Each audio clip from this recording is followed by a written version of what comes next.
बेटियों की हिफाजत कल भी मजहब इस्लाम ने की थी, आज तक भी तारीख गवाह है। बेटियों की हिफाजत अगर कोई करता है तो मुसलमान किया करता है, इस्लाम का कलमा पढ़ने वाला किया करता है।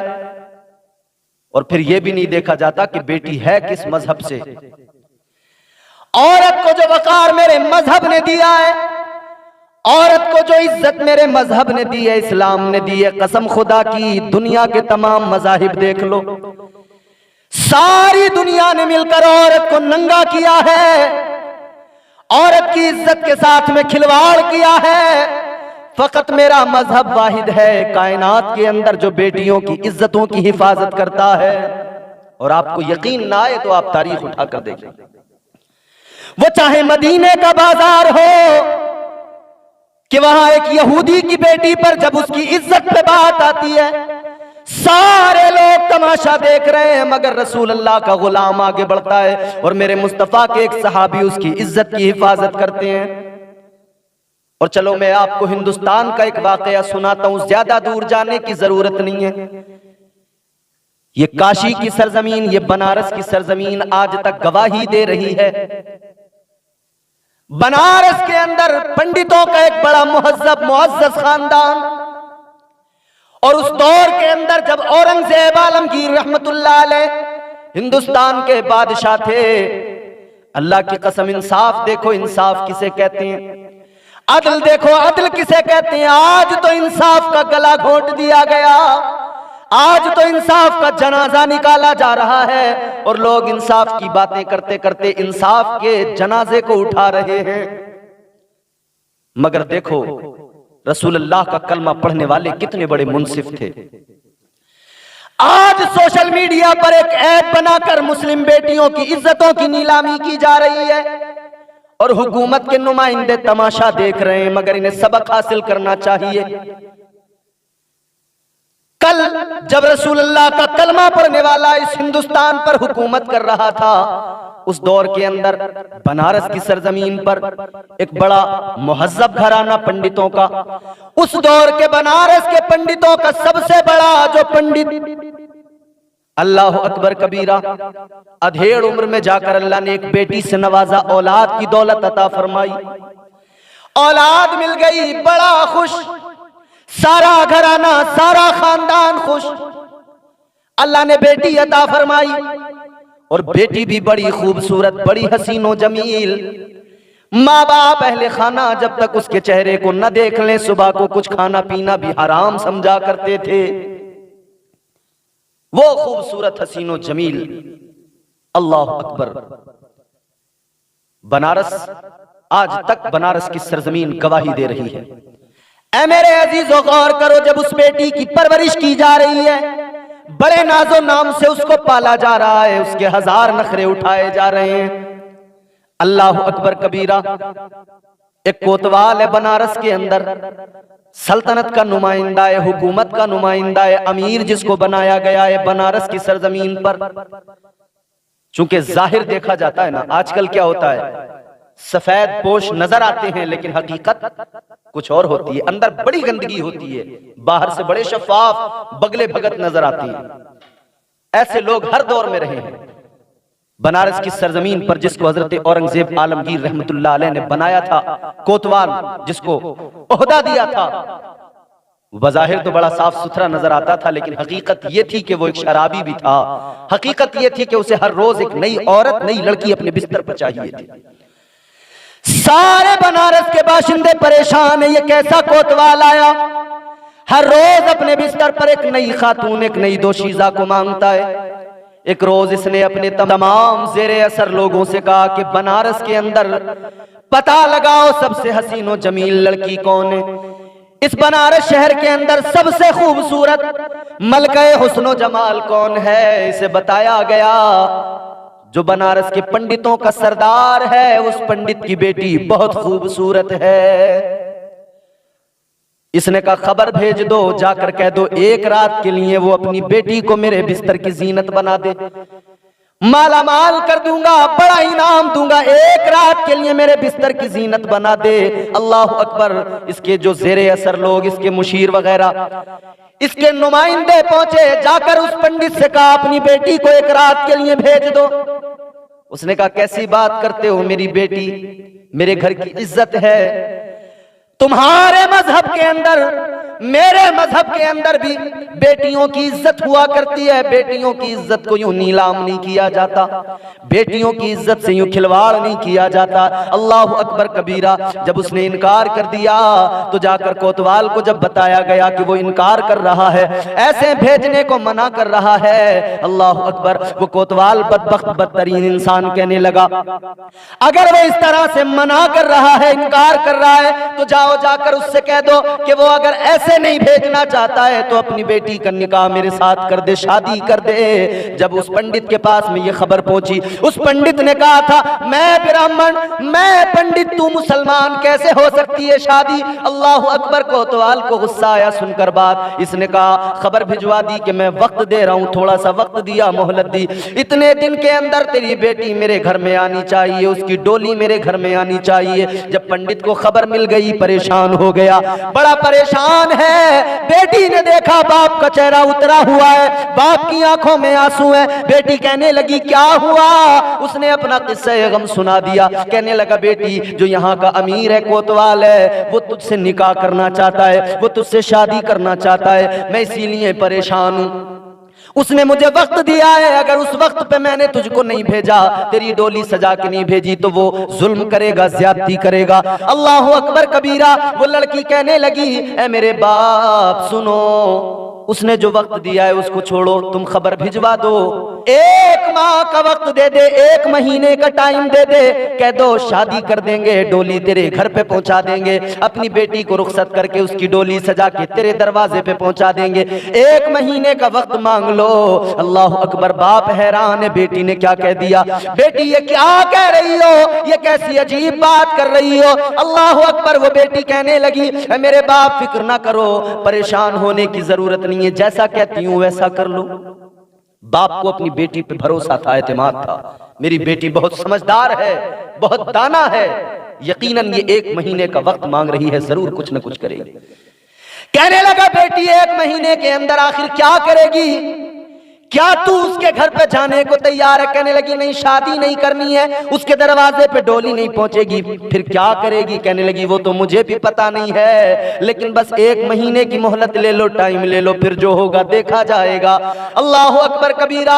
इसने खबर पहुंचा दी। पंडित ने कहा एक महीने का टाइम चाहिए। इसने कहा ठीक है, मंजूर है, टाइम दे दिया। अल्लाह अकबर कबीरा। एक महीने का टाइम मिल गया। ये इधर मुंतजिर है एक महीना कब पूरा हो, ये इधर इश्तियाक में है, तैयारी कर रहा है। उधर उस लड़की ने अपने जिस्म को टाइट तरीके से बांधा, उसने अपने जिस्म पर लिबास पहना जो मुगलिया शहजादे पहना करते थे, वैसा लिबास पहना, सर पर दस्तार बांधी और रवाना हो गई। बनारस से निकली, दिल्ली पहुंच गई। दिल्ली में हजरत औरंगजेब आलमगीर रहमतुल्लाह ताला अलैह, आप उस वक्त बादशाह थे और जामा मस्जिद में नमाज भी आप पढ़ाया करते थे। जुमे का दिन था।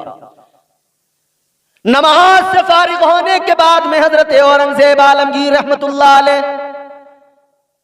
आम लोगों से मुखातिब है और बैठकर सबकी फरियादें सुन रहे हैं। अचानक उसी मजमे के अंदर जहां हजरत औरंगजेब रहमतुल्लाह अलैह फरियादें सबकी सुन रहे हैं, ये लड़की पहुंच गई।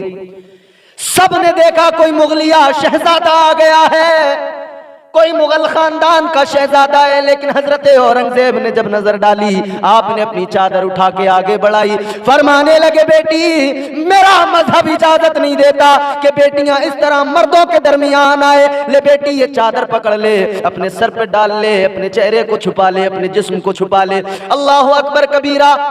हजरत औरंगजेब ने चादर दी और इधर सब लोग समझ रहे हैं कि ये कोई शहजादा है, लेकिन हजरत औरंगजेब ने जब बेटी कहा, लोग हैरान हैं। हजरत औरंगजेब रहमतुल्लाह अलैह ने अपने खादिमों से फरमाया इसको एक कमरे में लेकर जाओ, एक खास जगह पर, उसको एक जगह पर लेकर गए। हजरत औरंगजेब आलमगीर वहां पर पहुंचे। कहने लगे बेटी बात बता दे क्या है। कहने लगी बादशाह मैं बनारस से आई हूँ, फला पंडित की बेटी हूँ। आज बादशाह तेरी सल्तनत के अंदर, तेरी हुकूमत के अंदर बेटियों पे जुल्म हो रहा है, बेटियों पे तशद्दुद हो रहा है। ए बादशाह, मैं इंसाफ की भीख मांगने आई हूँ। अल्लाह अकबर कबीरा। कहने लगे बात बताओ। उसने बात बताई और सारा किस्सा जब हजरत औरंगजेब रहमतुल्लाह अलैह ने सुना है, आपने फरमाया बेटी जा अपने घर चली जा, जा अपने घर जाने के बाद में अपने बाप से कह दे कि वो डोली वक्त जो मुकर्रर किया गया है उसी वक्त पर डोली को तैयार करके रवाना कर दे, उसके घर की तरफ रवाना कर दे। ये लड़की बड़ी हैरान है, मैं मदद मांगने आई थी लेकिन आखिरकार मदद तो नहीं मिल रही है। सोचने लगी वो भी मुसलमान ये भी मुसलमान, मैं हिंदू इसलिए मेरी मदद नहीं कर रहे हैं, मेरी फरियाद को नहीं सुन रहे हैं।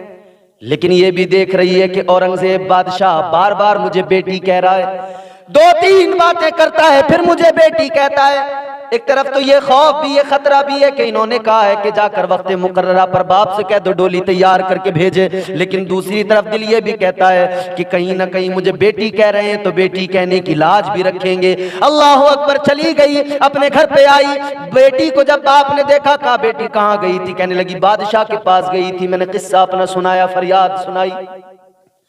पंडित कहने लगा क्या हुआ? औरंगजेब ने क्या कहा? कहने लगी उन्होंने कहा अपने बाप से कहना वक्त मुकर्ररा पर डोली तैयार करें, दुल्हन बनाएं, डोली तैयार करें, उसके दरवाजे पे डोली भेज दें। अल्लाह अकबर। बाप भी कहने लगा, वो पंडित भी कहने लगा, आखिर वो भी मुसलमान ये भी मुसलमान, मुसलमान ने मुसलमान का ख्याल किया है, हमें इंसाफ तो नहीं मिला है। वो कहने लगी बाबा वो मुझसे बात करते करते मुझे बेटी बेटी पुकार रहे थे, बात करते करते बादशाह बार बार मुझे बेटी कहा करते थे, मुझे लगता है मेरा दिल कहता है जरूर वो हमारी मदद को आएंगे, जरूर मदद करेंगे। आखिरकार वो वक्त भी आ गया। इधर इस लड़की की डोली सजी है, उधर वो कोतवाल मगन है, उसने 1 महीने का इंतजार किया था, इश्तियाक था, वो मगन है कि आज मेरा जो ख्वाब था वो पूरा हो जाएगा, आज फला पंडित की बेटी मेरे बिस्तर की जीनत बन जाएगी। वो बहुत ही मगन और मसरूर था, पूरी बारात लेकर आया है, पंडित के दरवाजे पर शाम का वक्त है और बड़ा खुश है, शराबें पी जा रही हैं, जश्न मनाया जा रहा है। अल्लाह अकबर। इधर डोली उठ रही है, इधर जैसे ही डोली उठ के चली है उस पंडित की बेटी की डोली, पंडित की आंखों में आंसू आ गए, दिल फट रहा है, कलेजा मुंह को आ रहा है, सारा खानदान रो रहा है, सारे घर वाले आंसू बहा रहे हैं। हाय कैसी मुसीबत आई, हाय कैसा वक्त आया, ये हुकूमत करने वाले आज हमारी मदद नहीं कर रहे हैं। अल्लाह अकबर कबीरा। इधर ये डोली चली है, इधर ये कोतवाल भी बहुत मसरूर है, बहुत मगन है। अल्लाह अकबर कबीरा। पैसे लुटाता हुआ, दौलत लुटाता हुआ जा रहा है। अचानक उस भीड़ के अंदर से एक बुजुर्ग निकले, कंबल लपेटे हुए, और कहने लगे ओ कोतवाल बड़ा खुश है, बड़ा मगन है, इस खुशी के मौके पे मुझे भी कुछ दे दे, इस खुशी के मौके पे मुझे भी कुछ दे दे। अल्लाह अकबर। इतना सुना तो कहने लगा मैं नीचे फेंक तो रहा हूं, तू भी उठा ले।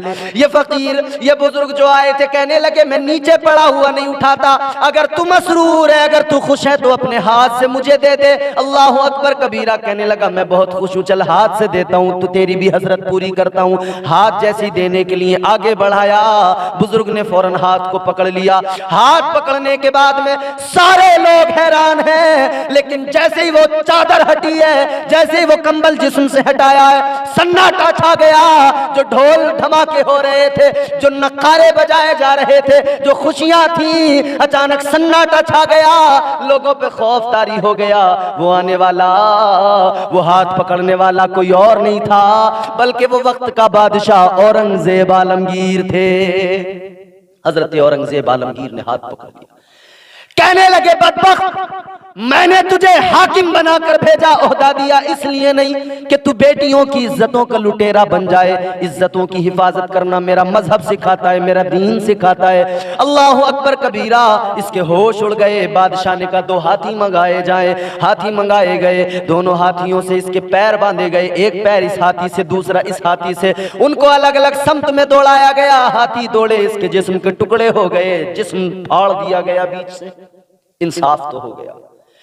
पंडित ने देखा, खुश हो गया है। औरंगजेब मैं समझता था मदद को नहीं आओगे, लेकिन तुमने वाकई इंसाफ किया है। पंडित के घर में बैठे, कहने लगे अगर पानी मिल सकता हो तो पानी पिला दो। पानी पेश किया गया, हजरत औरंगजेब आलमगीर ने पानी पिया।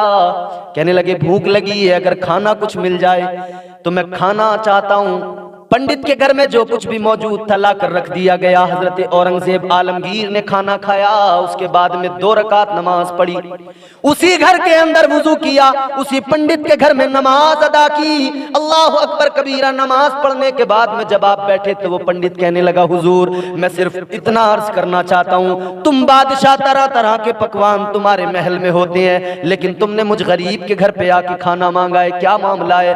हजरत औरंगजेब आलमगीर ने फरमाया कि सुन ले, जब से तेरी बेटी आई इसने मुझे अपनी फरियाद सुनाई, मैंने इसकी बात को सुनाई से तो रवाना कर दिया, मगर मैंने उसी वक्त में कसम खाई थी जब तक मैं इस बेटी के साथ इंसाफ न कर दूं, जब तक मैं इसको इंसाफ न दे दूं, मैं उस वक्त तक कुछ नहीं खाऊंगा, कुछ नहीं पीऊंगा। जब से इसने शिकायत की, फरियाद सुनाई, उस दिन से लेकर आज तक न मैंने कुछ खाया है, न मैंने एक कतरा पानी का अपने हल्क से उतरने दिया है। एक दरवेश आया, एक कलंदर आया, बादशाह से आकर कहने लगा बादशाह ये मुसाफिर खाना किसका है? क्या बात? महल के अंदर, दरबार के अंदर क्या कहा? ये मुसाफिर खाना किसका है? बादशाह ये मुसाफिर खाना मुझे पसंद नहीं आया। बादशाह कहने लगा अजीब बात है, ऐ बाबा अक्ल कहाँ गई? ऐ कलंदर दरवेश दिमाग को क्या हुआ? ये मेरा बेहतरीन महल, ये मेरा खूबसूरत दरबार, तुम इसको मुसाफिर खाना बता रहे हो? इतना सुना तो फकीर ने कहा बादशाह ये बताओ ये बनाया किसने था? कहा मेरे दादा ने बनाया था। तो फकीर बोला कहाँ गए दादा? कब वो तो दुनिया से चले गए। कहा फिर उनके बाद इसमें कौन रहा? जवाब दिया मेरे बाप रहेगा। अब वो कहाँ गए?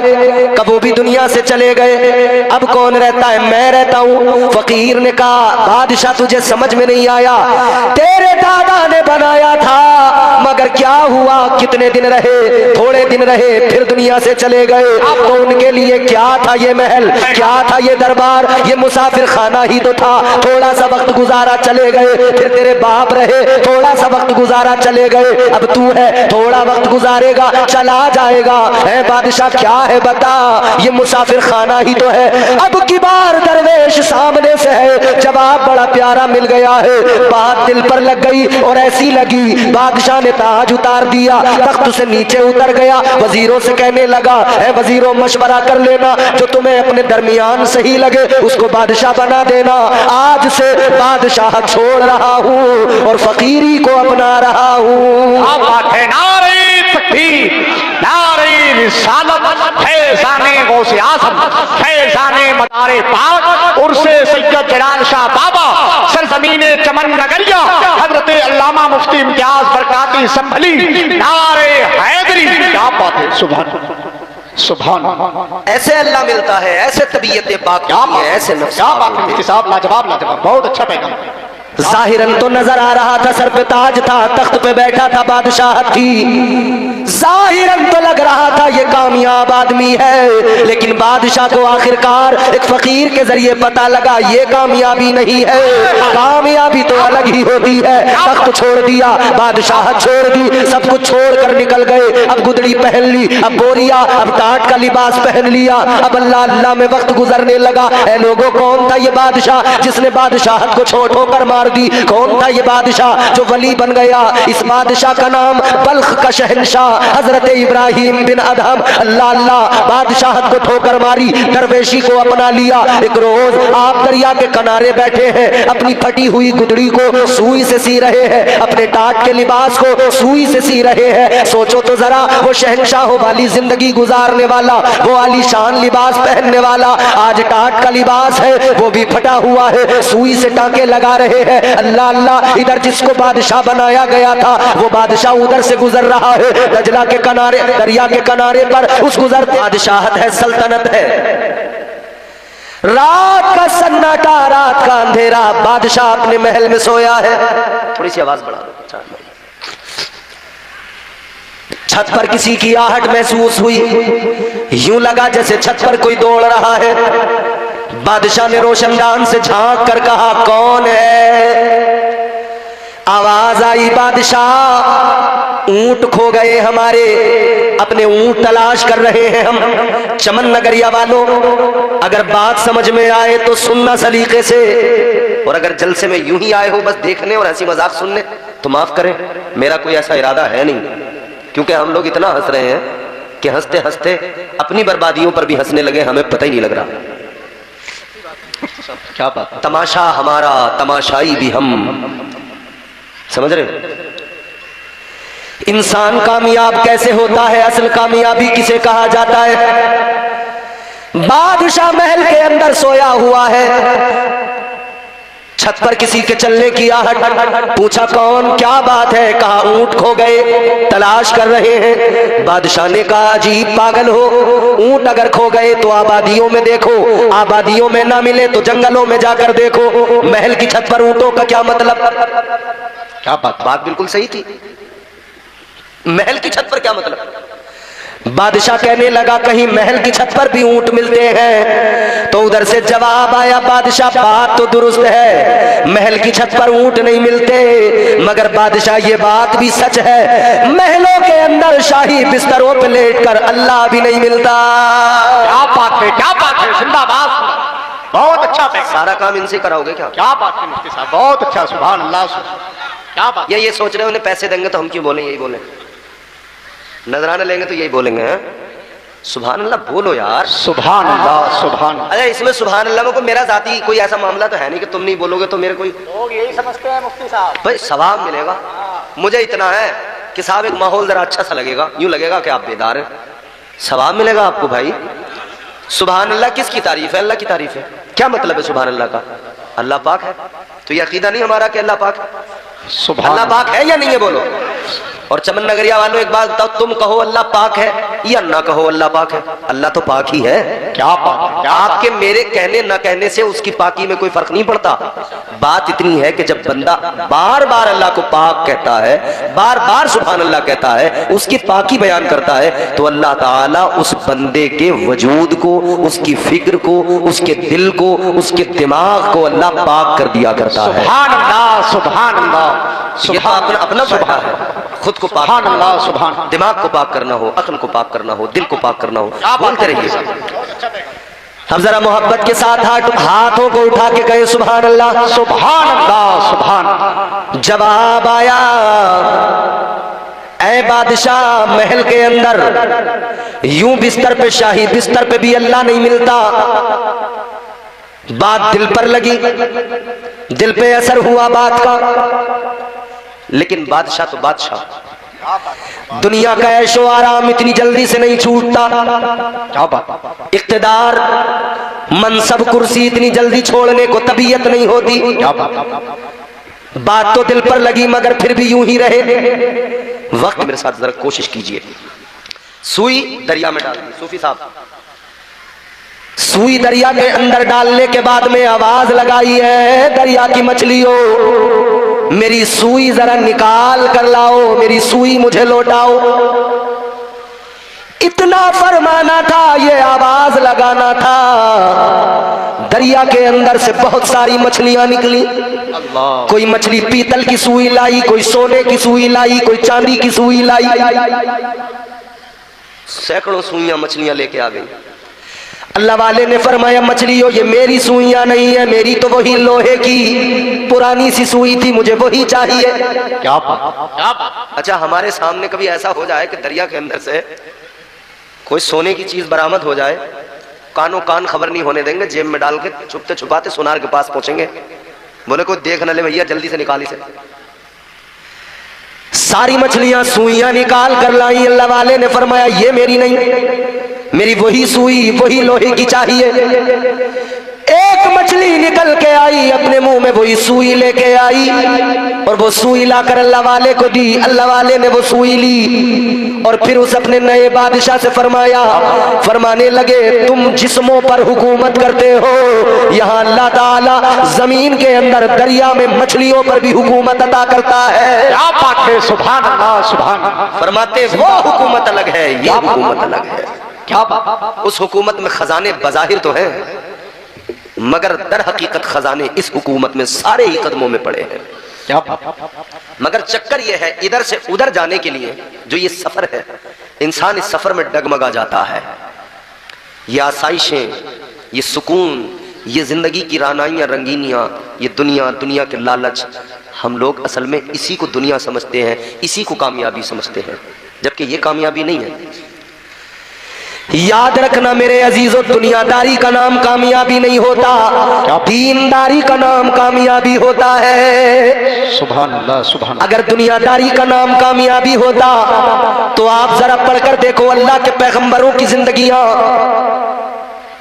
हजरत ईसा अलैहिस्सलाम, आपकी जिंदगी में फक्र देखें, क्या था आपके पास समय? ए बच्चों, कितना बोलते हैं भाई चमन नगरिया के बच्चे, खामोश रहो, दरगाह के आगे बैठे हुए बच्चों सुनेंगे नहीं, छोड़िए, आप सुनिए।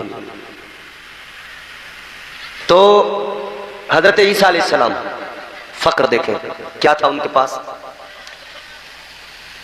क्या था उनके पास? एक तो कटोरा था जिससे पानी पीते थे, क्या बात। एक आपके पास कंघी थी जिससे अपने बाल दुरुस्त करते थे, बाल जमाते थे, दाढ़ी के बाल दुरुस्त करते थे, और एक आपके पास ईंट थी। क्या ईंट थी? वो अपने सर के नीचे रख के तकिया बना के सो जाते थे। ये तीन चीजें थी, चौथी कोई चीज ही नहीं थी। पैगंबर खुदा, अपने घरों में हम नजर डालें, वॉशिंग मशीन भी है, फ्रिज भी है, कूलर भी है, एसी भी है, पंखा भी है, गद्दा भी है, तकिया भी है, बेड भी है, दीवान भी है, तख्त भी है, चारपाई भी है, पलंग भी है, दुनिया की चीजें हैं। और जो चीज ना हो उसी पे घर में लड़ाई है। औरत चैन से रहने थोड़ी देती है जब तक मंगा नहीं लेती। क्या बात। जिसके घर में मिक्सर नहीं है ना, मिक्सर मसाला पीसने वाला, उसकी औरत सिल पे पत्थर इतनी जोर से मारती है कि इस कुत्ते के घर में जब से आई हूं इससे एक मिक्सर नहीं लिया जा रहा। अल्लाह अकबर, अल्लाह। मेरी तो जिंदगी खराब हो गई इस घर में, कहां लाके मेरे माँ बाप ने मुझे बांध दिया। उस दिन तक डायलॉग जारी रहते हैं जब तक वो चीज आ नहीं जाती है। अब इतनी आसाइशें चाहिए, इतना मतलब दुनिया की हर चीज घर के अंदर है, छोटी से छोटी, बड़ी से बड़ी। और हम लोग अपने से नीचे वाले को नहीं देखते, अपने से ऊंचे वाले को देखते हैं। जैसे हमारे पास में मोटरसाइकिल स्प्लेंडर हो तो हम लूना वाले को नहीं देखते कि अल्लाह का शुक्र अदा करें वो तो लूना पे चल रहा है, पिन पिन करता जा रहा है, हम तो कम से कम स्प्लेंडर पे हैं। तो हम अपाचे वाले को देखते हैं, ओह अपाचे होती मेरे पास भी। अपाचे वाला बुलेट को देखता। अभी का हाल ही का एक किस्सा है, शादी में किसी ने अपाचे दे दी, गाड़ी नहीं लेके गया, बोला बुलेट चाहिए मुझे, बुलेट लूंगा, बुलेट। अल्लाह अल्लाह। और चाहे बुलेट लेके इससे बाद में तेल न डलवाया जाए उसके अंदर, मगर लेगा बुलेट। अपने से नीचे वाले को अगर देखोगे सुकून में रहोगे, ऊपर वाले को देखोगे तो परेशान रहोगे। फिर ऐसे तो देखते ही चले जाओगे ऊपर वाले को।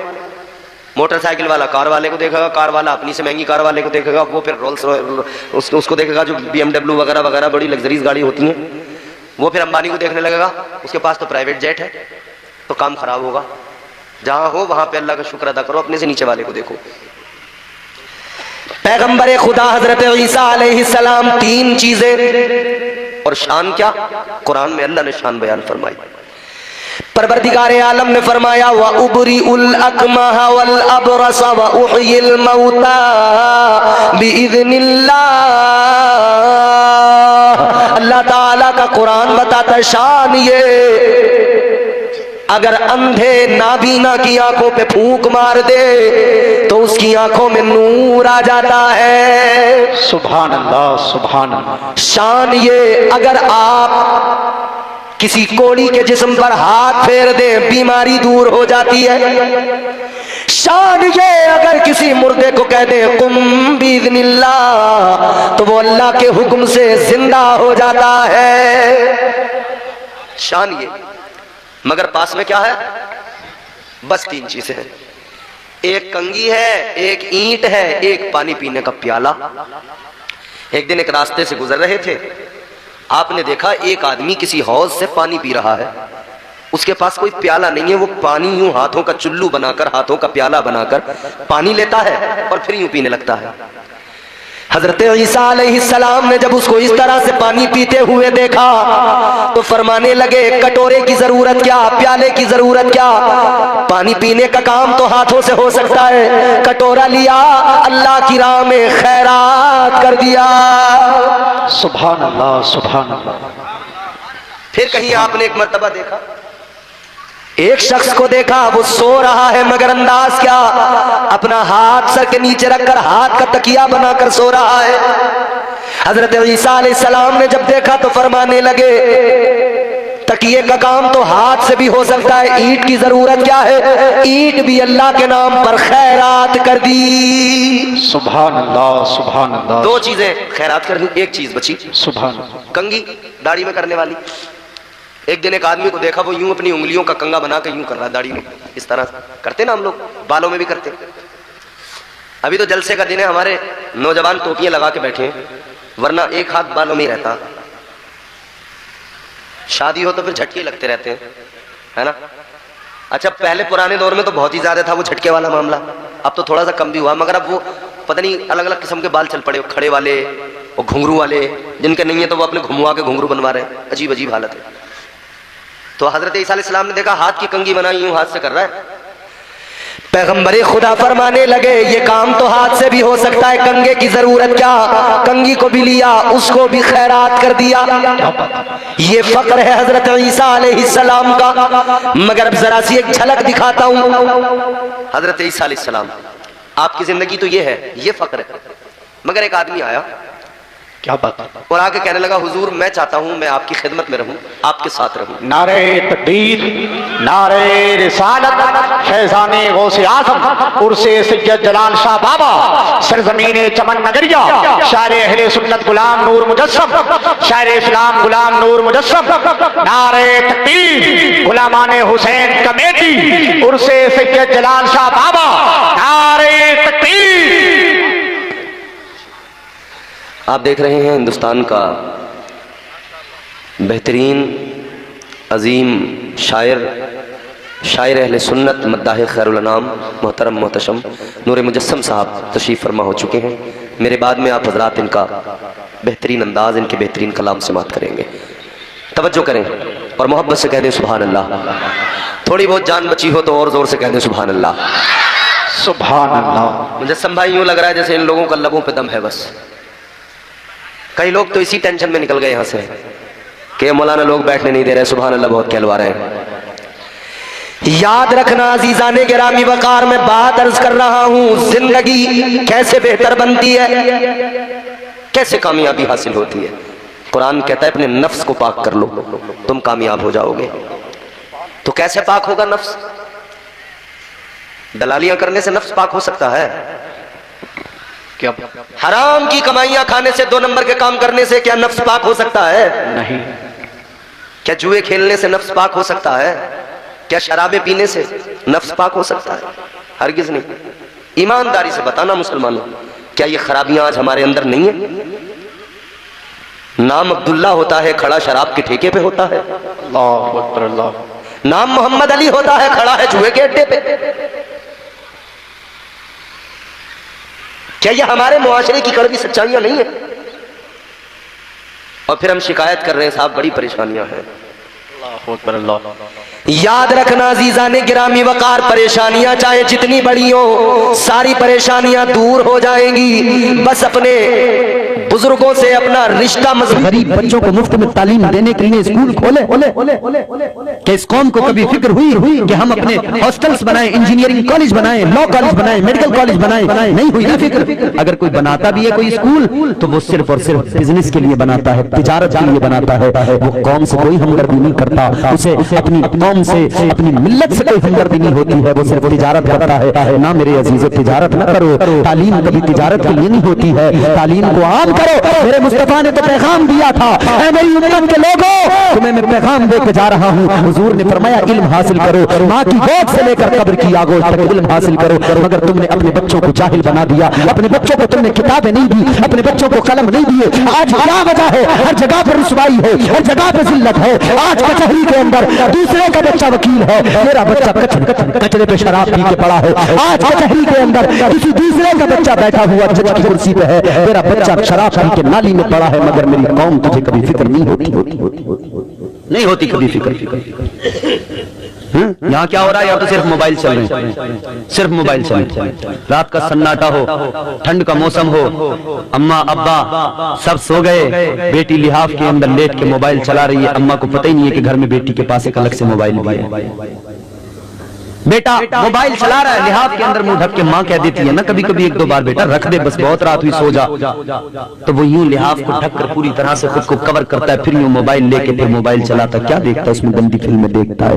गंदी फिल्में देख के रात गुजारने वाले, तू कौम का मुस्तकबिल है। तुझे इसलिए तो अल्लाह ने पैदा नहीं किया था कि तू अपनी जिंदगी को यूं बर्बाद कर दे। तुझे तो अल्लाह ने इसलिए पैदा किया था कि जब जब इस्लाम को तेरी जरूरत पड़े, तू कभी खालिद बिन वलीद बन के आए, कभी नूरुद्दीन जंगी बन के आए, कभी सलाहुद्दीन अय्यूबी बन के आए। जब जब तेरी जरूरत पड़े तू मैदान अमल में निकल के आए। मगर हाय अफसोस, क्या हो रहा है? मोबाइल चल रहा है। क्या हो रहा है? अपनी बेटियां नंगी हो रही हैं, नाच रही हैं, अपनी बहनों को नंगी नाचता हुआ देख रहा है मोबाइल। मोबाइल ने तबाह कर दिया इस कौम को।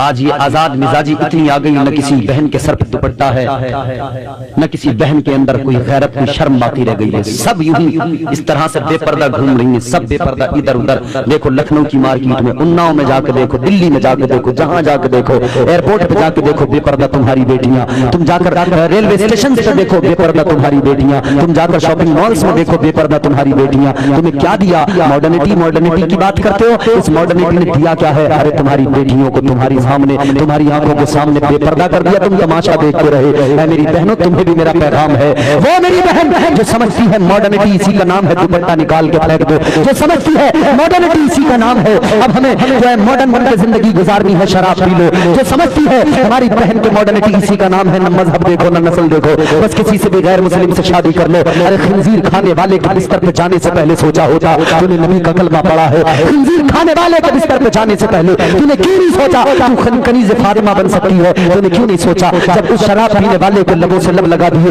तुझे क्यों हया नहीं आई, क्यों गैरत नहीं आई कि अल्लाह तबारक व तआला ने तुझे तो ये मकाम दिया, ये मर्तबा दिया, तुझे जलाया जा रहा था, तुझे दबाया जा रहा था। मेरे मुस्तफा दुनिया में आए, मेरे आका ने उस दौर के अंदर जब तेरी कोई इज्जत नहीं थी, इज्जत तुझे मुस्तफा ने अता की है। तुझे तो बांटा जा रहा था, बेचा जा रहा था, तुझे जलाया जा रहा था, दबाया जा रहा था। किसने इज्जत दी? मदीने वाले आका ने इज्जत दी। उस दौर में मेरे आका ने ऐलान किया था, मेरे मुस्तफा ने इज्जत दी तो कैसे? उस दौर में जब बेटियों को बोझ समझा जाता था, मेरे आका ने कहा था फातिमा मेरे जिगर का टुकड़ा है। बेटियों को इज्जत मेरे मुस्तफा ने दी थी। ऐ मेरी बहनों, इज्जत नबी ने दी है, खुदा के लिए इस इज्जत का जरा ख्याल कर लो।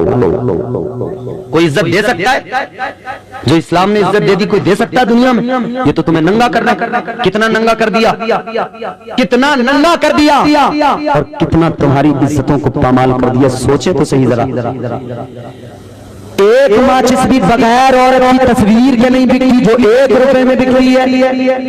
बोलो एक माचिस उसकी कीमत है 1 रुपया, मगर तस्वीर उस पे भी औरत की। कितना सस्ता कर दिया औरत की इज्जत को, 1 रुपए में माचिस की डब्बी पे तस्वीर औरत की। कितना सस्ता कर दिया औरत की इज्जत को। मगर इस्लाम ने क्या इज्जत दी? इस्लाम ने क्या मकाम दिया? इस्लाम ने वो इज्जत दी तो इस्लाम ने कहा जैसे खजाना छुपा के रखते हो, वैसे ये बेटियां, ये बहनें, ये औरतें खजाना है, इन्हें घरों में छुपा के रखो।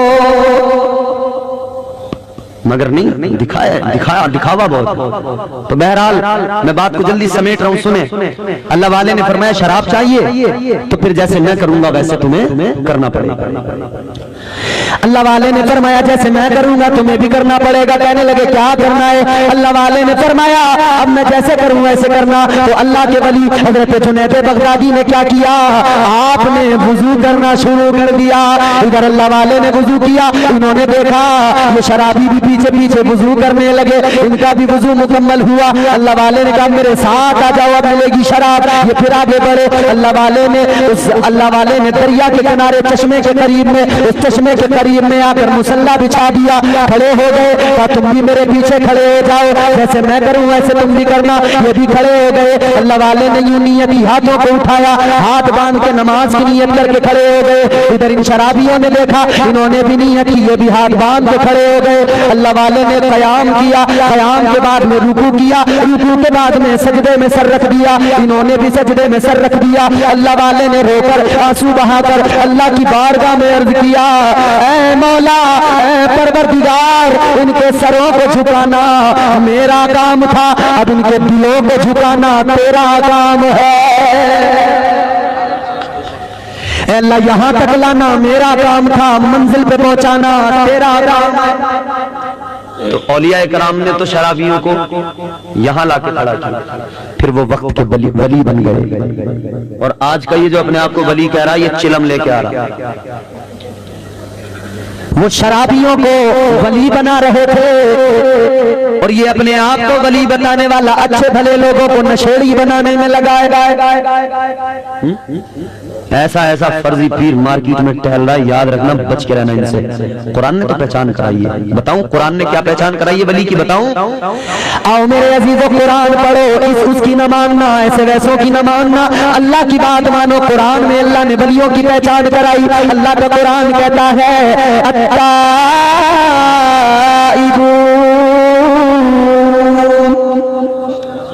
कुरान सुन के भी नहीं बोले सुभान अल्लाह। अत्ताइबून अल-आबिदून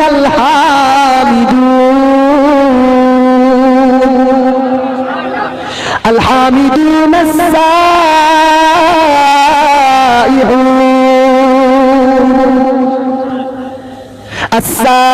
अस्साइहून अल-वाकिऊन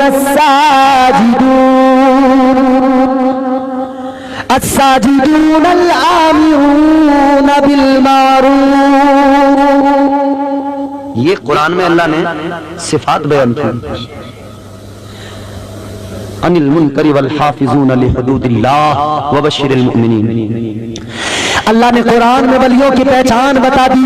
वो वली नहीं होता जो औरतों से पैर दबवाए, वो वली नहीं होता जो चावलों में बोटियां टटेले, वो वली नहीं होता जो पचरंगी मीठा मांगे आकर, वो वली नहीं होता है जो तुम्हारी जेबों पे नजर रखे। अल्लाह का कुरान कहता है वलियों की सिफात ये है, वलियों की क्वालिटीज ये है। पहली क्वालिटी वली की ये होती है, वली वो है जो अल्लाह से तौबा किया करता है। तौबा करने वाला वली होता है जो खुद तौबा न करे, वो किसी और को क्या तौबा करवाएगा। लोगों तौबा करो, आज ले उनकी पनाह, आज मदद मांग उनसे, कल न मानेंगे कयामत में अगर मान गया। आज अपने आप को बदलो, आज अपने मुआशरे को बदलो। क्या कुछ नहीं हो रहा है इस मुआशरे में। एक हदीस सुने, मैं अक्सर सुनाता भी हूँ और इसी पर मेरी तकरीर कभी इख्तिताम हो जाएगा। कितना हुआ? 1 बजिया, मगर माशाअल्लाह मोहान के लोग मुबारकबाद के मुस्तहिक हैं। घड़ी में जरूर 1 बजा है, मगर किसी के चेहरे पे घड़ी में जो बजने हैं बजते रहे। अच्छा, चलिए अब जरा मुस्कुरा के कहें सुभान अल्लाह। मैं आपको सुनाऊं एक हदीस आखिरी, और इसके बाद में तकरीर मेरी खत्म हो जाएगी। जरा जोर से बोलो सुभान अल्लाह। 3 बातें बताऊंगा, एक हदीस मुस्तफा की सुनो, अक्सर सुनाता हूँ, आपको भी सुना के जा रहा हूँ, याद रखना। ताजदारे मदीना वालिए कौन सल्लल्लाहु ताला अलैहि वसल्लम ने फरमाया 3 लोग ऐसे हैं, 3 लोग ऐसे हैं कि उन्हें जन्नत में बड़ी चीज है, जन्नत की खुशबू भी नहीं मिलेगी। अल्लाहु अकबर। कितने लोग हैं? 3 लोग। जन्नत तो बड़ी चीज है, जन्नत की खुशबू भी नहीं मिलेगी। आका ने फरमाया 3 लोग ऐसे हैं, जन्नत तो बड़ी चीज है, जन्नत की खुशबू भी नहीं मिलेगी। कौन है? हुजूर ने फरमाया पहला बेनमाजी जो नमाज नहीं पढ़ता, जन्नत तो बड़ी चीज है, उसे जन्नत की खुशबू भी नहीं मिलेगी। ये जो बाप की जन्नत समझ रहे हो ना कि ऐसी मिल जाएगी, गलत फहमी। अगर अल्लाह अपने अदल से काम ले ले, अमल कोई नहीं तुम्हारे मेरे पास में बख्शिश का।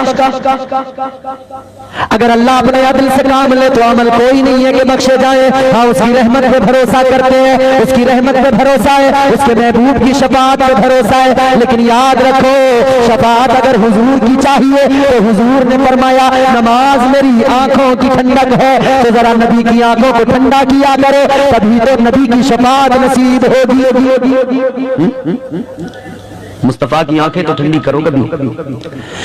और सुनो, दूसरा कौन है? मेरे आका ने फरमाया दूसरा वो जो शराब पिया करता है, उसे जन्नत में बड़ी चीज है, जन्नत की खुशबू भी नहीं मिलेगी।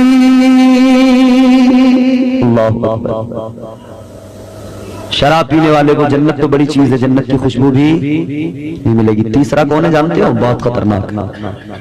ये तुम्हारे मेरे घर का रोना मेरे भाई, इस कौम का रोना, ये हम हैं, हमारा रोना। मेरे आका ने फरमाया तीसरा वो है जिसकी घर की औरतें बेपर्दा घूमती हो, उसे जन्नत में बड़ी चीज है, जन्नत की खुशबू भी नहीं मिलेगी। जन्नत में तो हर इंसान जाना चाहता है, औरतों को कोई रोकने को तैयार नहीं।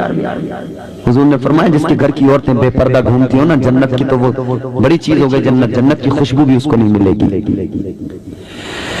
ऐ मेरी बहनों, खुदा के लिए अपने सरों को ढका करो, पर्दा किया करो। अल्लाह ने तुम्हें इज्जत दी है, इस्लाम ने तुम्हें इज्जत दी है, पैगंबर इस्लाम ने इज्जत दी है। समझो जरा अपनी इज्जत को समझो। यूं बेपर्दा न घूमा करो, यूं ही आवारा न घूमा करो, यूं ही तो वो घूमे जिनका कोई वारिस ना हो। हम लावारिस नहीं है। ऐ मेरी बहनों, तुम लावारिस नहीं हो। तुम्हारे साथ आगे अगर शोहर चलता है, वो अकेला एक मर्द नहीं चलता, वो अकेला आगे इसलिए नहीं चलता कि वो अपने आप को बड़ा समझ के चल रहा हो, सिर्फ ये तसव्वुर लेके नहीं चलता कि वो अपने आप को बादशाह समझ के चल रहा है। नहीं नहीं नहीं नहीं, वो तेरे आगे चलता है, वो इसलिए चलता है ताकि दुनिया को पता लग जाए कि इसकी तरफ गंदी नजर न डालना, इसके आगे आगे इसका मुहाफिज जा रहा है। तुम समझते हो मैं कैद कर दिया, कहीं जाए तो ये हमारे आगे आगे चलेंगे, इनके पीछे पीछे। अरे अल्लाह ने तेरे शोहर को तेरा मुहाफिज भी बनाया है। अल्लाह ने मुहाफिज भी बनाया है। शोहरों की इज्जत किया करो, अपने घर वालों की इज्जत किया करो, माँ बाप की इज्जत किया करो। आज जो बेहयाई है उसके नताइज भी हमारे सामने है। आज बच्चों को देखो, न बाप की इज्जत की परवाह है, न माँ की इज्जत की फिक्र है, न किसी और की इज्जत की परवाह है। आज ये दुनिया में ड्रामेबाजी चली है, कहते हैं भाग के शादी कर लो, अगर किसी को पसंद कर लिया है भाग के शादी कर लो। ओ भागने वाले नौजवान, ओ भागने वाली मेरी बहन, तूने एक बार भी नहीं सोचा तू तो भाग के चली जाएगी, तेरे बाप की पगड़ी सबके पैरों में आ जाएगी, तेरा बाप तो नजरें उठा के भी नहीं चल पाएगा। तू तो भाग गई, तूने सोचा नहीं कि बाप की इज्जत का जनाजा निकल जाएगा। तू तो भाग गई, मगर इधर बाप जब रास्ते में निकला, लोग देख रहे अजीब नजरों से, उसे हया आ रही है, नजरें झुका के जा रहा है। तू तो भाग गई, तूने वीडियो भी बना के डाल दिया, कोई हमें न ढूंढे, तूने ये भी उसमें कह दिया हम पुलिस से भी मदद चाहते हैं, हमारे घर वाले हमें परेशान कर रहे हैं। अरे वो परेशान नहीं करते, उनके दिल की कैफियत देख, उनके दिल की दुनिया बदल जाती है, उनका कलेजा फट जाता है। तू जाती है, उनकी इज्जत का जनाजा निकल जाता है। तू जाती है, वो जिंदा तो होते हैं मगर एक लाश की तरह जिंदा होते हैं, अपना बोझ ढोकर जिंदगी गुजारते हैं। कई बार तो सोचते हैं जहर खा के मर जाए, क्योंकि ताने बड़े मिलते हैं, आस पड़ोस के लोग भी ताने देते हैं, मोहल्ले वाले भी ताने देते हैं, इसकी बेटी भाग गई, इसकी बेटी भाग गई, इसकी बहन भाग गई। तू तो भाग जाती है, तेरे भाइयों का रस्तों में निकलना मुहाल हो जाता है। इनके दिल की कैफियत कभी नहीं समझी तूने। तू तो घर में कह देती है शादी मेरी उससे करवा दो वरना जहर खा के मर जाऊंगी, मगर तूने ये नहीं सोचा तेरी माँ तेरे लिए कितना प्यार रखती है दिल में, तेरा बाप तुझसे कितनी मोहब्बत करता है, सारी जिंदगी तेरी शादी के लिए कमाता रहा, सोच रहा था बेटी जवान होगी अच्छे से शादी करूंगा, वो इस फिक्र में लगा था बेटी को इज्जत से रुखसत करूंगा। तू कहने लगी मेरे बाप को, मेरा बाप को अलग अजीब बातें कर रहा है, तू कहने लगी मेरी माँ मेरी मर्जी की शादी नहीं कर रही है। अरे सोच ले, जरा सोच ले, तू मर्जी की शादी की बात करती है, तुझे तमीज कितनी है, तजुर्बा कितना है, लोगों को जाना तूने कितना है, पहचाना तूने कितना है। तेरा बाप तेरे सीने में जो दिल, तेरे बाप के सीने में जो दिल है, उस दिल में जो तेरे लिए मोहब्बत और प्यार है, वो दुनिया में किसी और के दिल में नहीं मिलेगा। तेरी माँ के सीने में जो दिल है, उस दिल में जो तेरी मोहब्बत है, कोई लाख दावा करे वो मोहब्बत किसी और के दिल में नहीं मिलेगी। तो खुदारा ये बेहयाई जो मुआशरे में है ना, खुदा के लिए कंट्रोल करो जरा। और हमारी जिम्मेदारी है सबकी, कंट्रोल करना है, बदलना पड़ेगा मुआशरे को, वरना याद रखो बर्बादियां मुकद्दर बन जाएंगी। तबाहियों से कोई नहीं बचा सकता है, बर्बादियां मुकद्दर बन जाएंगी। हुजूर गौसे आजम सरकार की महफिल सजाने वालों, महफिल सजाई है तो आज ये अहद करके जाओ कि अगर हम इस जलसे में आए थे, आने से पहले अगर बेनमाजी थे तो जाएंगे तो हम नमाजी बन जाएंगे। कहो इंशाअल्लाह। और ये जितने कमेटी वाले हैं, बच्चे, इन बच्चों से और इनके साथ जितने लोगों ने ताउन किया, उन तमाम लोगों से मेरी दरखास्त, अहद कर लो आज से कि जलसा तो करा ही रहे हैं, जलसा भी कराएंगे, मगर आने वाला जलसा जो होगा ना, वो इस शान के साथ कराएंगे कि हम जलसा कराने से पहले लोग हमें देखेंगे कि जलसा कराने वाला मस्जिद से निकल रहा है, जलसे का चंदा भी कर रहा है, फिर नमाज का वक्त हुआ मस्जिद में पहुंच गया है, ये मस्जिद का नमाजी बन जाए। जलसा कराने वाला तो कम से कम इतना बदले कि अगर बेनमाजी था, नबी की मोहब्बत है, जलसा करा रहा है तो नमाजी बन जाए, अगर बुरी आदतें थी तो छूट जाए। और खुदारा बदलो अपने आप को, तरीके बदलो, अपनी जिंदगियों को बदलो। ये ना कहा करो कि जमाना खराब है, ये कहा करो हम खराब हैं, अगर हम सही हो जाए तो जमाना खुद ब खुद सही हो जाएगा।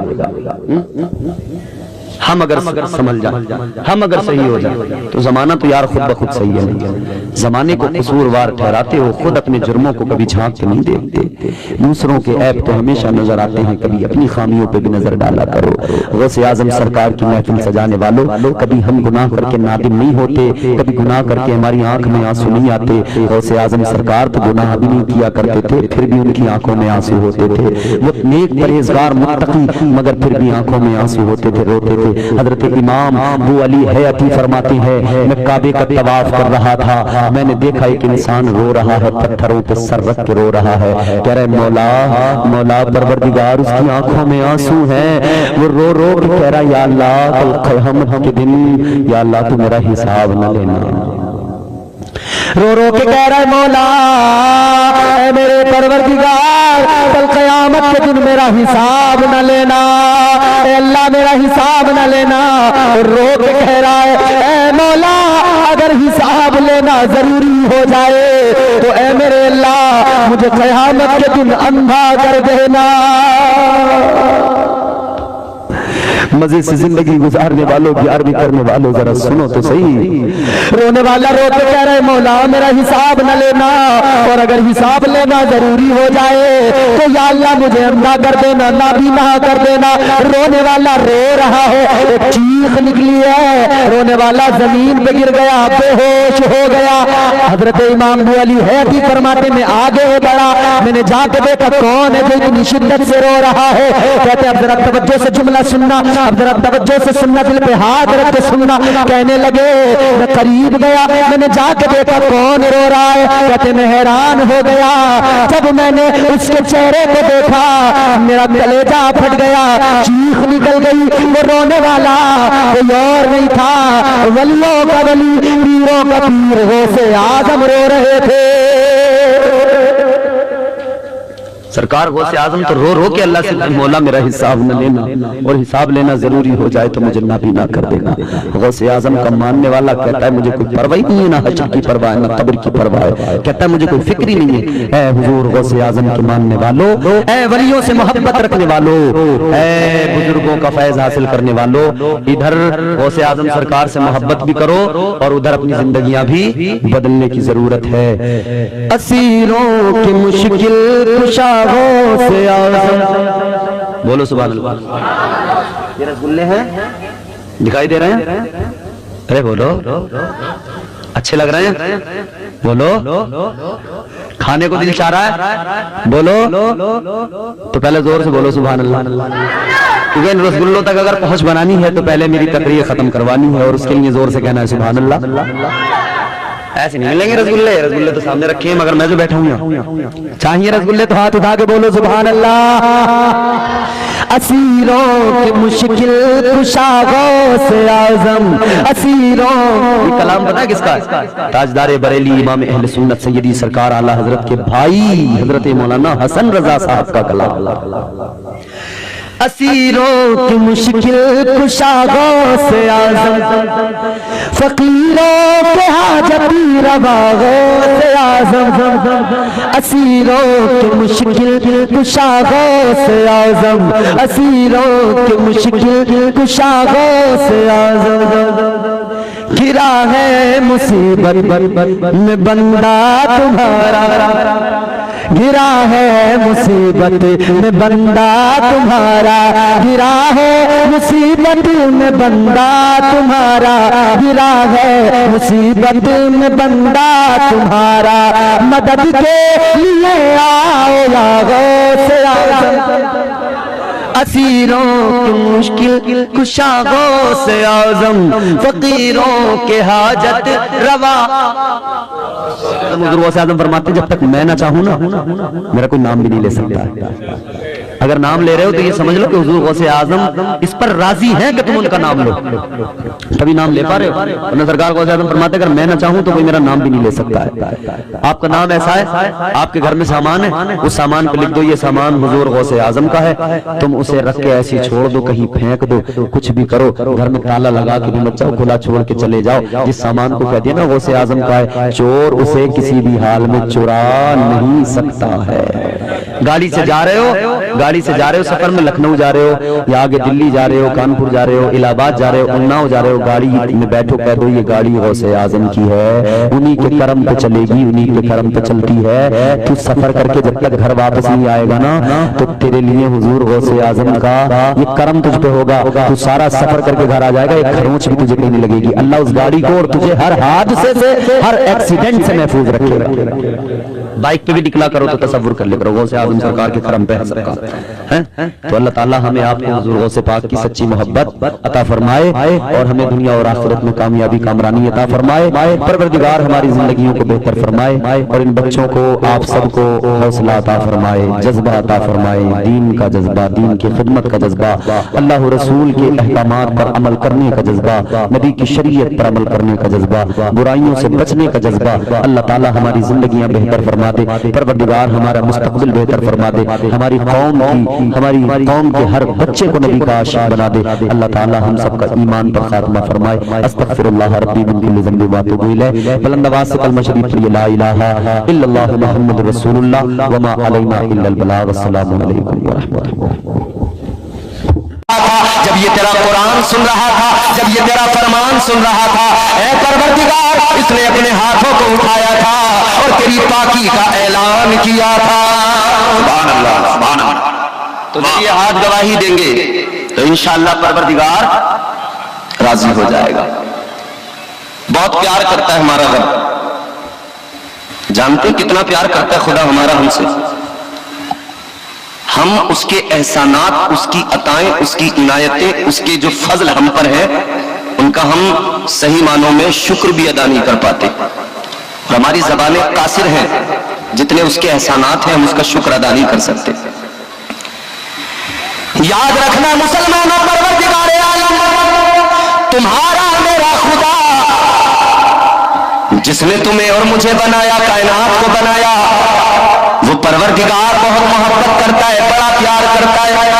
एक लम्हे के लिए सीने पे हाथ रख के जरा मोहब्बत से इस बात को सुन लेना और रब की मोहब्बत को देख लेना, रब के एहसानात को याद कर लेना, परवरदिगार की अताओं को याद कर लेना। कितना प्यार किया करता है खुदा, कितने फजल हैं अल्लाह तबारक व तआला के, कितने एहसानात हैं खुदा के। ऐ लोगों जरा गौर करो, ये सांस आती है जाती है, करम परवरदिगार आलम का है। जिंदगी सही सलामत चल रही है, ये करम अल्लाह तबारक व तआला का है, तुम्हारे मेरे खुदा का करम है। और हम तो ये कहते हैं गर्दिश में कहां उसके मुकद्दर का सितारा हो, जिसको मयस्सर तेरी रहमत का सहारा। तन्हा है, अकेला है, तू यल्लाह है, अहद है, गैरत तेरी करती नहीं शिरकत को गवारा। हक ये है कि तुझ बिन कोई माबूद नहीं है तेरे सिवा कौन मददगार हमारा। सुभान अल्लाह। कौन? अब रब के करम देखें, रब की अताएं देखें। बहुत जब हमें कोई बीमार होता है, भाई आप मेरी बात समझ तो रहे ना, बात समझ में आनी चाहिए। मैं ये भी नहीं कहता आपसे कि आप शोर ही मचाते रहो, भले आप शोर ना करें, बात समझ में आए तो सुभान अल्लाह बोलते रहें, लेकिन सुनते रहें तवज्जो से। मैं अपने तमाम खानदान कबीले के लोग, ये उलमा हैं, इनकी दुआएं चाहते हुए अब अपनी गुफ्तगू का यहां से आगाज करता हूं। सुने, जब इंसान बीमार होता है तो दवाई की जरूरत होती है। हमारे नूर भाई ने हॉस्पिटल बनाया है, खिदमत खल्क का जज्बा है। अल्लाह ताला इनके हॉस्पिटल से जो भी वहां पर बीमार आए, हम दुआ करते हैं वहां से शिफायाब होकर लौटे। अल्लाह ताला इनके अस्पताल को एक जरिया बनाए कि लोग वहां पहुंचे और वहां से उन्हें शिफा मिले। अस्पताल में जाते हैं, कोई बीमार हो जाए डॉक्टर के पास, छोटा डॉक्टर अगर कुछ नहीं कर सकता है, उसके बस के बाहर की बात हो, कंट्रोल के बाहर की बात हो, वो कहता है बड़े हॉस्पिटल में लेके जाओ। एक हाजी साहब बीमार हो गए, तबीयत खराब हो गई, गांव के डॉक्टर को दिखाया, डॉक्टर ने देखा, देखने के बाद में कहा तबीयत ज्यादा खराब है, शहर में लेके जाओ। हुआ क्या? दिल की प्रॉब्लम हुई, हार्ट प्रॉब्लम, अटैक आया। और अटैक आता है तो जानते हैं ना, लम्हों में इंसान तड़प के मर जाता है, लम्हों में। और शायद हमारे लोगों ने मरने को इसीलिए आसान समझ लिया है, क्योंकि हम समझते हैं कि भाई 30 सेकंड नहीं लगते मरने में, 10, 20, 30 सेकंड लगते ही मर जाते हैं, तो कोई मसला ही नहीं है, बड़ी आसानी से मौत आ जाएगी। आसानी से नहीं आती मौत। याद रखना मेरे अजीजों, किसी कहने वाले ने बड़ी प्यारी बात कही, अगर अच्छी लगे तो बोलना, अच्छी ना लगे अपनी बात अपनी। हार्ट प्रॉब्लम है, सांसें बराबर नहीं आ रही है, ऑक्सीजन की भी दिक्कत है। शहर के हॉस्पिटल में ले जाकर एडमिट कर दिया गया। डॉक्टर ने कहा तबीयत ज्यादा खराब है, मशीन पे रखना पड़ेगा। एक मशीन होती है जिसको कहते हैं वेंटिलेटर मशीन। उसका काम क्या है? सांस नहीं आता हो, ऑक्सीजन की दिक्कत हो, उस मशीन पे मरीज को रख दिया गया, ऑक्सीजन भी देती है, सांस लेने में आसानी होती है। एक मशीन है जिसे कहते हैं बाईपाइप मशीन। अगर बंदे को सांस नहीं आता हो, बीमार की हालत ज्यादा खराब हो, अगर फेफड़े इस लायक नहीं है कि सांस सलीके से आ सके, मशीन लगाई, सांस आने लगा, मशीन लगाई, सांस सलीके से आने लगा। हाजी साहब को वेंटिलेटर पर रख दिया गया, बाईपाइप मशीन भी लगा दी गई, ऑक्सीजन भी दिया जा रहा है। एक दिन गुजर गया मेरे अजीजों, दूसरा दिन गुजर गया, तीसरा दिन भी गुजर गया, 3 दिन गुजर गए, तबीयत को भी आराम आ गया। चौथे दिन डॉक्टर ने कहा हाजी साहब अब छुट्टी लेकर घर चले जाओ, आते रहना, दिखाते रहना, दवाई लेके जाते रहना, अपने घर पे रहना, आराम करना, दवाई खाते रहना। हाजी साहब की छुट्टी की गई, हॉस्पिटल से डिस्चार्ज किया गया, तो फिर डॉक्टर ने एक बिल भी बना के दिया, 1 लाख रुपए का बिल बना के दिया। बिल का पर्चा हाजी साहब ने जैसे ही देखा, बिल का पर्चा देखा तो आंखों में आंसू आ गए, बिल का पर्चा देखा तो रोने लगे। डॉक्टर कहने लगा हाजी साहब बात क्या है? बिल का पर्चा देखा तो रोने लगे, शायद मैंने आपकी हैसियत से ज्यादा बिल बना दिया, शायद आपकी हैसियत से ज्यादा बिल हो गया, इसीलिए आप बिल का पर्चा देखकर रोने लगे, इसीलिए आपकी आंखों में आंसू आ गए। इतना सुना, हाजी साहब कहने लगे ए डॉक्टर सुनो, बात 1 लाख की नहीं है, 1 लाख की वजह से नहीं रोया। कहने लगे 1 लाख क्या चीज है, 2 लाख का बिल होता तब भी दे देता, 2 लाख का बिल होता तब भी हंसते हंसते दे देता। डॉक्टर कहने लगा अगर बिल की वजह से नहीं रोए, पैसों की वजह से नहीं रोए, तो फिर रोने की वजह क्या है? चाय पीने वालों ये जुमला दिल की तख्ती पर लिख के जाना, अगर पसंद आया इंशाअल्लाह जिंदगी बदल जाएगी, जिंदगी में इनकलाब आ जाएगा। डॉक्टर ने कहा हाजी साहब सुनो, अगर बात पैसों की नहीं है, अगर बात 1 लाख रुपए की नहीं है, तो फिर आंखों में आंसू क्यों आए? रोने की वजह क्या है? तो हाजी साहब ने कहा तेरा पर्चा देख के नहीं रोया, तेरा बिल देख के नहीं रोया, किस लिए रोए? कहने लगे इसलिए रोया, 3 रोज तेरे अस्पताल में रहा, 3 रोज तेरी मशीनों ने ख्याल रखा, सांस लेने में तेरी मशीनों ने मदद की, 3 रोज उन्होंने ख्याल रखा, तो 1 लाख का बिल बना के दे दिया। मैं अपने रब के करम को याद करके रोता हूँ, 60 साल की मेरी जिंदगी हो गई, हर दिन मेरा अल्लाह, हर दिन मेरा खुदा मुझे ऑक्सीजन भी देता है, हर दिन मेरा परवरदिगार मुझे सांस लेने में मदद किया करता है, मेरे दिल की धड़कनों को चलाता है। लेकिन मेरे परवरदिगार ने आज तक मुझसे कभी कोई बिल नहीं मांगा है। सुभान अल्लाह, नारे तकबीर, नारे रिसालत, वाह वाह वाह। बोलो ये अल्लाह का करम नहीं तो क्या है? ये उसकी अताएं नहीं तो क्या? या उसके एहसानात? नहीं तो क्या, प्यार बहुत है अल्लाह को बंदों से। कितना प्यार है, फरमाया गया परवरदिगार अपने बंदे से 70 माओं से ज्यादा मोहब्बत करता है। कितना? 70 माओं से ज्यादा, 70 माओं से ज्यादा अल्लाह प्यार करता है। एक पीर की बारगाह में मुरीद बैठा है। पीर ने मुरीद से कहा था, ए मुरीद ये बता, अगर मैदान महशर में परवरदिगार तेरा फैसला तेरी माँ के हवाले कर दे, तेरा फैसला तेरी माँ पे छोड़ दे, तो बता तेरी माँ तेरे हक में क्या फैसला करेगी? बता तेरी माँ तुझे जन्नत में भेजेगी या दोज़ख में भेजेगी? माँ तो बहुत प्यार करती है ना, माँ तो बड़ी मोहब्बत करती है ना। माँ की ममता के समंदर की गहराई को नापा नहीं जा सकता। मुनव्वर राना ने कहा, बुलंदियों का बड़े से बड़ा निशान छुआ। शायद आपको मेरी तकरीर में लतीफे ना मिले, शायद आपको हंसी ना आए, मगर मैं चाहता हूं हंसी ना आए।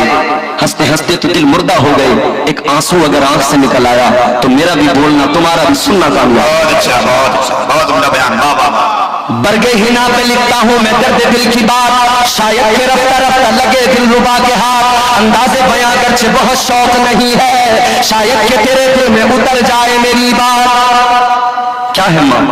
मुनव्वर राना ने कहा, बुलंदियों का बड़े से बड़ा निशान छुआ, बुलंदियों का बड़े से बड़ा निशान छुआ, उठाया गोद में मां ने तब आसमान छुआ।